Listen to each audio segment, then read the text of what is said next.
ನಮಸ್ಕಾರ ವೀಕ್ಷಕರಿಗೆ, ND plus ವಾರ್ತೆಗೆ ಸ್ವಾಗತ. ಗೋವಾ ಗಡಿಯಲ್ಲಿ ಎಚ್ಚರಿಕೆ ವಹಿಸುವಂತೆ ಸೂಚನೆ ನೀಡಿದ ಗೃಹ ಸಚಿವ ಡಾಕ್ಟರ್ ಜಿ ಪರಮೇಶ್ವರ್.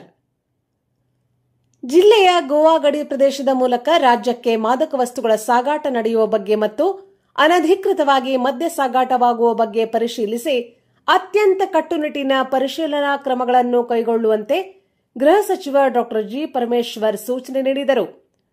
ಅವರು ಬುಧವಾರ ಜಿಲ್ಲಾ ಪೊಲೀಸ್ ವರಿಷ್ಠಾಧಿಕಾರಿಗಳ ಕಚೇರಿಯಲ್ಲಿ ನಡೆದ ಪೊಲೀಸ್ ಇಲಾಖೆಯ ಪ್ರಗತಿ ಪರಿಶೀಲನಾ ಸಭೆಯ ಅಧ್ಯಕ್ಷತೆ ವಹಿಸಿ ಮಾತನಾಡಿದರು. ರಾಜ್ಯ ಸರ್ಕಾರವು ರಾಜ್ಯದಲ್ಲಿ ಮಾದಕ ವಸ್ತುಗಳ ನಿರ್ಮೂಲನೆ ಕುರಿತು ಯುದ್ಧ ಸಾರಿದ್ದು, ಗಡಿಯ ಮೂಲಕ ರಾಜ್ಯದೊಳಗೆ ಮಾದಕ ವಸ್ತುಗಳ ಸರಬರಾಜು ನಡೆಯದಂತೆ ಪೊಲೀಸ್ ಇಲಾಖೆ ಹೆಚ್ಚು ಜಾಗೃತವಾಗಿ ಪರಿಣಾಮಕಾರಿಯಾಗಿ ಕಾರ್ಯನಿರ್ವಹಿಸಬೇಕು. ಉತ್ತರ ಕನ್ನಡ ಜಿಲ್ಲೆಯ ಎಲ್ಲಾ ಪೊಲೀಸ್ ಠಾಣೆಗಳ ಪೊಲೀಸ್ ಅಧಿಕಾರಿಗಳು ತಮ್ಮ ವ್ಯಾಪ್ತಿಯ ಶಾಲಾ ಕಾಲೇಜುಗಳಿಗೆ ನಿರಂತರವಾಗಿ ಭೇಟಿ ಮಾಡಿ ವಿದ್ಯಾರ್ಥಿಗಳಿಗೆ ಮಾದಕ ವಸ್ತುಗಳ ದುಷ್ಪರಿಣಾಮಗಳ ಬಗ್ಗೆ ಜಾಗೃತಿ ಮೂಡಿಸಬೇಕು. ಠಾಣಾ ವ್ಯಾಪ್ತಿಯಲ್ಲಿ ಮಾದಕ ವಸ್ತುಗಳು ಪತ್ತೆಯಾದಲ್ಲಿ ಸಂಬಂಧಪಟ್ಟ ವ್ಯಾಪ್ತಿಯ ಪೊಲೀಸ್ ಅಧಿಕಾರಿಗಳ ವಿರುದ್ಧ ಕಠಿಣ ಕ್ರಮ ಕೈಗೊಳ್ಳುವಂತೆ ಸೂಚನೆ ನೀಡಿದರು. ಉತ್ತರ ಕನ್ನಡ ಜಿಲ್ಲೆಯಲ್ಲಿ ಕಳೆದ 2.5 ವರ್ಷದಲ್ಲಿ ರಸ್ತೆ ಅಪಘಾತಗಳಿಂದ 589 ಜನ ಮರಣ ಹೊಂದಿದ್ದು 3,899 ಮಂದಿ ಗಾಯಾಳುಗಳಾಗಿದ್ದಾರೆ. ಜಿಲ್ಲೆಯ ರಾಷ್ಟ್ರೀಯ ಹೆದ್ದಾರಿಯಲ್ಲಿ ಹೆಚ್ಚಿನ ಅಪಘಾತಗಳು ಸಂಭವಿಸುತ್ತಿದ್ದು, ಹೆದ್ದಾರಿಯಲ್ಲಿನ ಬ್ಲಾಕ್ ಸ್ಪಾಟ್ಗಳಲ್ಲಿ ಅಗತ್ಯ ದುರಸ್ತಿಗಳನ್ನು ಮತ್ತು ಅಗತ್ಯವಿರುವಲ್ಲಿ ಸೂಚನಾ ಫಲಕಗಳನ್ನು ಅಳವಡಿಸುವ ಕಾರ್ಯಕ್ರಮವನ್ನು ಪೊಲೀಸ್ ಇಲಾಖೆ ಮತ್ತು ರಾಷ್ಟ್ರೀಯ ಹೆದ್ದಾರಿ ಪ್ರಾಧಿಕಾರದ ಮೂಲಕ ತ್ವರಿತಗತಿಯಲ್ಲಿ ಕೈಗೊಳ್ಳುವಂತೆ ಸೂಚಿಸಿದ ಸಚಿವರು ಅಪಘಾತದಲ್ಲಿ ಮರಣ ಹೊಂದಿದವರ ಮತ್ತು ಗಾಯಗೊಂಡವರ ಬಗ್ಗೆ ತೀವ್ರ ಮರುಕ ವ್ಯಕ್ತಪಡಿಸಿದರು. ಸೈಬರ್ ಕ್ರೈಂ ಅಪರಾಧಗಳ ಬಗ್ಗೆ ಜಿಲ್ಲೆಯಲ್ಲಿ ದಾಖಲಾಗಿರುವ ಪ್ರಕರಣಗಳು ಕಡಿಮೆ ಇದ್ದು, ಸೈಬರ್ ಅಪರಾಧಗಳ ವ್ಯಾಪ್ತಿಯನ್ನು ಅಧಿಕಾರಿಗಳು ಸರಿಯಾಗಿ ಅರ್ಥ ಮಾಡಿಕೊಂಡು ಪ್ರಕರಣಗಳನ್ನು ದಾಖಲಿಸುವಂತೆ ಮತ್ತು ಯಾವುದೇ ಠಾಣೆಗಳಲ್ಲಿ ಪ್ರಕರಣ ದಾಖಲಿಸಲು ವಿಳಂಬ ಮಾಡದಂತೆ ಹಾಗೂ ಎಲ್ಲಾ ಠಾಣೆಗಳಲ್ಲಿ ಸೈಬರ್ ಪ್ರಕರಣಗಳನ್ನು ದಾಖಲಿಸಿಕೊಳ್ಳುವಂತೆ ಸೂಚನೆ ನೀಡಿದ ಅವರು, ಫೋಕ್ಸೋ ಪ್ರಕರಣಗಳು ನ್ಯಾಯಾಲಯದಲ್ಲಿ ಬೇಗನೆ ಇತ್ಯರ್ಥವಾಗಿ ಅಪರಾಧಿಗಳಿಗೆ ಶಿಕ್ಷೆಯಾಗುವ ನಿಟ್ಟಿನಲ್ಲಿ ಸರ್ಕಾರಿ ಅಭಿಯೋಜಕರು ಕಾರ್ಯನಿರ್ವಹಿಸಬೇಕು ಎಂದರು. ಸಮಾಜದಲ್ಲಿ ತಪ್ಪು ಸಂದೇಶ ಹರಡುವ ಫೇಕ್ ಸಂದೇಶಗಳ ಬಗ್ಗೆ ಇನ್ನಷ್ಟು ಪರಿಣಾಮಕಾರಿಯಾಗಿ ಕಾರ್ಯನಿರ್ವಹಿಸುವಂತೆ ಸೂಚಿಸಿದ ಅವರು, ಎಲ್ಲಾ ಪೊಲೀಸ್ ಠಾಣೆಗಳಲ್ಲಿ ಸೋಷಿಯಲ್ ಮೀಡಿಯಾ ಮಾನಿಟರಿಂಗ್ ಸೆಲ್ ಹೆಚ್ಚು ಕ್ರಿಯಾಶೀಲವಾಗಿ ಕಾರ್ಯನಿರ್ವಹಿಸಬೇಕು. ರಾಜ್ಯದಲ್ಲಿನ ಅಂಕಿಅಂಶಗಳ ಮಾಹಿತಿಯಂತೆ ಉತ್ತರ ಕನ್ನಡ ಜಿಲ್ಲೆಯು ಫೇಕ್ ನ್ಯೂಸ್ ಹರಡುವಿಕೆಯಲ್ಲಿ 2ನೇ ಸ್ಥಾನದಲ್ಲಿದೆ ಎಂದು ಕಳವಳ ವ್ಯಕ್ತಪಡಿಸಿದರು. ಜಿಲ್ಲೆಯಲ್ಲಿರುವ ಅಧಿಕೃತ ಮತ್ತು ಅನಧಿಕೃತ ಹೋಮ್ ಸ್ಟೇಗಳ ಬಗ್ಗೆ ನಿಖರ ಮಾಹಿತಿ ಸಂಗ್ರಹಿಸುವಂತೆ ಸೂಚಿಸಿದ ಸಚಿವರು, ಅನಧಿಕೃತ ಹೋಮ್ ಸ್ಟೇಗಳ ಬಗ್ಗೆ ಕ್ರಮ ಕೈಗೊಳ್ಳುವಂತೆ ಹಾಗೂ ಎಲ್ಲಾ ಹೋಮ್ ಸ್ಟೇಗಳಲ್ಲಿ ಮದ್ಯ ಸರಬರಾಜು ಮಾಡಲು ಸೂಕ್ತ ಅನುಮತಿ ಪಡೆದಿರುವ ಬಗ್ಗೆ ಪರಿಶೀಲಿಸಿ ಜಿಲ್ಲೆಯಲ್ಲಿರುವ ವಿದೇಶಿ ವ್ಯಕ್ತಿಗಳ ಬಗ್ಗೆ ಮಾಹಿತಿ ಸಂಗ್ರಹಿಸಿ ಅವರಲ್ಲಿರುವ ಅಧಿಕೃತ ದಾಖಲೆಗಳನ್ನು ಪರಿಶೀಲಿಸಿ ಹೋಮ್ ಸ್ಟೇ ರೆಸಾರ್ಟ್ಗಳಲ್ಲಿ ನಡೆಯುವ ಪಾರ್ಟಿಗಳಲ್ಲಿ ಮಾದಕ ವಸ್ತು ಬಳಕೆಯಾಗುವ ಬಗ್ಗೆ ಪರಿಶೀಲಿಸಿ ಕ್ರಮ ಕೈಗೊಳ್ಳಿ ಎಂದರು. ಅಗ್ನಿಶಾಮಕ ಇಲಾಖೆಗೆ ಶೀಘ್ರದಲ್ಲಿ ಹೊಸ ವಾಹನ ನೀಡಲಾಗುವುದು. ಕಾರವಾರದಲ್ಲಿರುವ ಜಿಲ್ಲಾ ಕಾರಾಗೃಹವನ್ನು ಸ್ಥಳಾಂತರಿಸಿ ಅಂಕೋಲಾ ಬಳಿ ಈಗಾಗಲೇ ಗುರುತಿಸಿರುವ ಜಾಗದಲ್ಲಿ ಹೊಸ ಕಾರಾಗೃಹ ನಿರ್ಮಾಣ ಮಾಡುವ ಬಗ್ಗೆ ಸೂಕ್ತ ಪ್ರಸ್ತಾವನೆಯಲ್ಲಿ ಸಲ್ಲಿಸುವಂತೆ ಸೂಚಿಸಿದರು. ಪೊಲೀಸ್ ಇಲಾಖೆಯ ಪ್ರತಿಯೊಂದು ಠಾಣಾ ವ್ಯಾಪ್ತಿಯಲ್ಲಿ ನಡೆಯುವ ಪ್ರಕರಣಗಳಿಗೆ ಠಾಣೆಯ ಅಧಿಕಾರಿಗಳೇ ಜವಾಬ್ದಾರರು. ಆದ್ದರಿಂದ ಠಾಣಾ ವ್ಯಾಪ್ತಿಯಲ್ಲಿ ಬೀಟ್ ವ್ಯವಸ್ಥೆಯನ್ನು ಬಿಗಿಗೊಳಿಸಿ ಗಂಭೀರ ಪ್ರಕರಣಗಳ ಸಂದರ್ಭದಲ್ಲಿ ಶಾಂತಿ ಸಭೆಗಳನ್ನು ನಡೆಸಿ ಸಾರ್ವಜನಿಕರ ಮನವೊಲಿಸಿ ಮಟ್ಕಾ, ಮೈಕ್ರೋ ಫೈನಾನ್ಸ್ ಮತ್ತು ಮೀಟರ್ ಬಡ್ಡಿ ಹಾವಳಿ ಪ್ರಕರಣಗಳು ಕಂಡುಬಂದಲ್ಲಿ ಕಠಿಣ ಕ್ರಮ ಕೈಗೊಳ್ಳಿ. ಜನಸ್ನೇಹಿಯಾಗಿ ಕಾನೂನು ಪ್ರಕಾರ ಕೆಲಸ ಮಾಡಿ.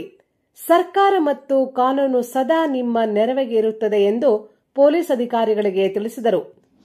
ಜಿಲ್ಲೆಯಲ್ಲಿ ಸಂಭವಿಸಿದ ಶಿರೂರು ಗುಡ್ಡ ಕುಸಿತ ಮತ್ತು ಕಾಳಿ ನದಿ ಸೇತುವೆ ಕುಸಿತ ಸಂದರ್ಭದಲ್ಲಿ ಪೊಲೀಸ್ ಇಲಾಖೆ ಕೈಗೊಂಡ ಕ್ರಮಗಳ ಬಗ್ಗೆ ಮೆಚ್ಚುಗೆ ವ್ಯಕ್ತಪಡಿಸಿ ಜಿಲ್ಲಾ ಪೊಲೀಸ್ ವರಿಷ್ಠಾಧಿಕಾರಿ ಎಂ ನಾರಾಯಣ್ ಅವರು ಜನಪ್ರತಿನಿಧಿಗಳು ಮತ್ತು ಸಾರ್ವಜನಿಕರೊಂದಿಗೆ ಉತ್ತಮ ಒಡನಾಟ ಇಟ್ಟುಕೊಳ್ಳುವ ಮೂಲಕ ಅತ್ಯಂತ ಪರಿಣಾಮಕಾರಿಯಾಗಿ ಕರ್ತವ್ಯ ನಿರ್ವಹಿಸುತ್ತಿದ್ದಾರೆ.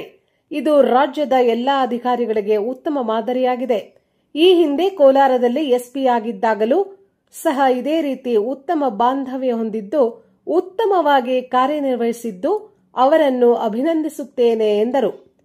ಸಭೆಯಲ್ಲಿ ಮೀನುಗಾರಿಕೆ, ಬಂದರು ಮತ್ತು ಒಳನಾಡು ಜಲಸಾರಿಗೆ ಹಾಗೂ ಜಿಲ್ಲಾ ಉಸ್ತುವಾರಿ ಸಚಿವ ಮಂಕಾಳ ಎಸ್ ವೈದ್ಯ, ಕರ್ನಾಟಕ ರಾಜ್ಯ ಮಾರ್ಕೆಟಿಂಗ್ ಕನ್ಸಲ್ಟೆಂಟ್ ಅಂಡ್ ಏಜೆನ್ಸೀಸ್ ಅಧ್ಯಕ್ಷ ಸತೀಶ್ ಕೆ ಸೈಲ್, ಜಿಲ್ಲಾ ಗ್ಯಾರಂಟಿ ಯೋಜನೆಗಳ ಅನುಷ್ಠಾನ ಪ್ರಾಧಿಕಾರದ ಜಿಲ್ಲಾಧ್ಯಕ್ಷ ಸತೀಶ್ ನಾಯ್ಕ್, ಪಶ್ಚಿಮ ವಲಯದ ಪೊಲೀಸ್ ಮಹಾನಿರೀಕ್ಷಕ ಅಮಿತ್ ಸಿಂಗ್, ಜಿಲ್ಲಾಧಿಕಾರಿ ಕೆ ಲಕ್ಷ್ಮೀಪ್ರಿಯಾ, ಕೆನರಾ ವೃತ್ತದ ಮುಖ್ಯ ಅರಣ್ಯ ಸಂರಕ್ಷಣಾಧಿಕಾರಿ ವಸಂತ್ ರೆಡ್ಡಿ, ಜಿಲ್ಲಾ ಪಂಚಾಯತ್ ಮುಖ್ಯ ಕಾರ್ಯನಿರ್ವಹಣಾಧಿಕಾರಿ ಈಶ್ವರ್ ಕಾಂದು, ಜಿಲ್ಲಾ ಪೊಲೀಸ್ ವರಿಷ್ಠಾಧಿಕಾರಿ ಎಂ ನಾರಾಯಣ್, ಹೆಚ್ಚುವರಿ ಪೊಲೀಸ್ ವರಿಷ್ಠಾಧಿಕಾರಿ ಕೃಷ್ಣಮೂರ್ತಿ ಉಪಸ್ಥಿತರಿದ್ದರು.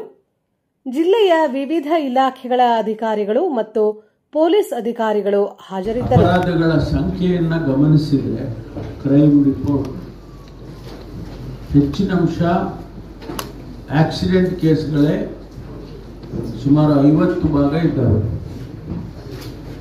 400 ಕೇಸ್ ಅಪರಾಧಗಳಿದ್ರೆ ಒಂದು ವರ್ಷದಲ್ಲಿ 200 ಕೇಸು ಬರೀ ಅಪಘಾತಗಳಾಗಿ ಇದ್ದಾವೆ. ಅದು ಒಂದು ಬಹಳ ಗಂಭೀರವಾದ ಸಮಸ್ಯೆ ಅಂತೇಳಿ ಅವರು ನನಗೆ ತಿಳಿಸಿದ್ದಾರೆ. ಅದಕ್ಕೆ ಎರಡು ವಿಷಯಗಳಲ್ಲಿ ನಾವು ಗಮನಿಸಿದ್ದೇವೆ, 2 ದೃಷ್ಟಿಕೋನಗಳು. ಒಂದು, ನಾವು ಹೆಚ್ಚೆಚ್ಚು ಟ್ರಾಫಿಕ್ ಪೊಲೀಸ್ಗಳನ್ನು ಹಾಕಿ ಯಾರು ಹೈ ಸ್ಪೀಡ್ನಲ್ಲಿ ಹೋಗ್ತಾರೆ ಅಥವಾ ಮದ್ಯಪಾನ ಮಾಡಿ ಹೋಗ್ತಾರೆ ಅಥವಾ ಬೇರೆ ಬೇರೆ ವೆಹಿಕಲ್ಸ್ಗಳನ್ನ ಉಪಯೋಗ ಮಾಡಿ ಆಕ್ಸಿಡೆಂಟ್ ಆಗೋದಕ್ಕೆ ಅವರಿಂದ ಆಗುತ್ತೆ. ಏನು ಸಣ್ಣ ಪುಟ್ಟಕ್ಕೆ ಇದು ಸಮಸ್ಯೆಗಳು ಅವರು ತಿಳಿಸಿದ್ದಾರೆ. ಭಾಳ ಇನ್ನೊಂದು ಮುಖ್ಯವಾಗಿರ್ತಕ್ಕಂಥದ್ದು ಸಮಸ್ಯೆ ಅಂದರೆ ಈ ಲ್ಯಾಂಡ್ ಸ್ಲೈಡಿಂಗ್ ಆಗುತ್ತೆ. ನಿಮ್ಮ ಶಿರೂರು ಲ್ಯಾಂಡ್ ಸ್ಲೈಡಿಂಗ್ ಆಯ್ತಲ್ಲ, ಅದಾದ ಮೇಲೆ ಇಂತಹ ಸ್ಪಾಟ್ಗಳು, ಲ್ಯಾಂಡ್ ಸ್ಲೈಡ್ ಆಗುವಂಥ ಸ್ಪಾಟ್ಗಳು ಸುಮಾರು 429 ಸ್ಪಾಟ್ಗಳನ್ನು ಐಡೆಂಟಿಫೈ ಮಾಡಿದ್ದಾರೆ ಜಿಲ್ಲಾಡಳಿತ. ನಾನು ಜಿಲ್ಲಾಧಿಕಾರಿಗಳಿಗೆ ತಿಳಿಸಿದ್ದೇನೆ, ಒಂದು ಪ್ರತಿಯೊಂದು ಸ್ಪಾಟ್ 429 ಸ್ಪಾಟ್ ಏನಿದೆ ಅದರ ಬಗ್ಗೆ ಒಂದು ರೈಟಪ್ ಮಾಡಿ ಸರ್ಕಾರಕ್ಕೆ ಕಳಿಸ್ಬೇಕು.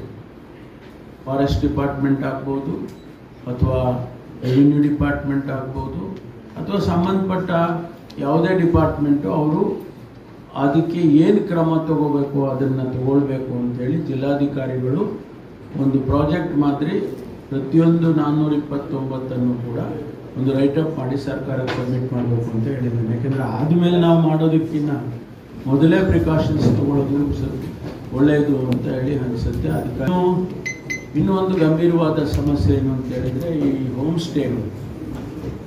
ಸ್ಟೇಗಳು ಈ ಭಾಗದಲ್ಲಿ ಹೆಚ್ಚಿದ್ದಾವೆ. ಅವರ ಅಂಕಿಅಂಶದ ಪ್ರಕಾರ ಒಂದು 150 ಇದೆ ಅಂತ ಒಂದು ಅಂದಾಜು ಹೇಳ್ತಾರೆ. ಅದಕ್ಕೆ ನಾನು ಸೂಚನೆ ಕೊಟ್ಟಿದ್ದೇನೆ ಅವರಿಗೆ, ಒಂದು ಟೀಮನ್ನು ರೆಡಿ ಮಾಡಿ police department, tourism department, revenue department, forest department ಇವರೆಲ್ಲ ಒಂದು ಟೀಮ್ ಮಾಡಿ ಪ್ರತಿ ಪಂಚಾಯಿತಿಯಲ್ಲಿ ಎಷ್ಟು ಹೋಮ್ ಸ್ಟೇಗಳಿದ್ದಾವೆ, ಅದರಲ್ಲಿ ಅಧಿಕೃತ ಎಷ್ಟು, ಅನಧಿಕೃತ ಎಷ್ಟು, ಅದರಲ್ಲಿ ಲಿಕ್ಕರ್ ಲೈಸೆನ್ಸ್ ಇದೆಯಾ, ಲಿಕ್ಕರ್ ಲೈಸೆನ್ಸ್ ಇಲ್ವಾ, ಈ ರೀತಿ ಒಂದು 10 ಪ್ಯಾರಾಮೀಟರ್ಸ್ ಇಟ್ಕೊಂಡು ನೀವು ಅದನ್ನು ವೆರಿಫೈ ಮಾಡಬೇಕು ಅಂತೇಳಿ ಸೂಚನೆ ಕೊಟ್ಟಿದ್ದೇನೆ.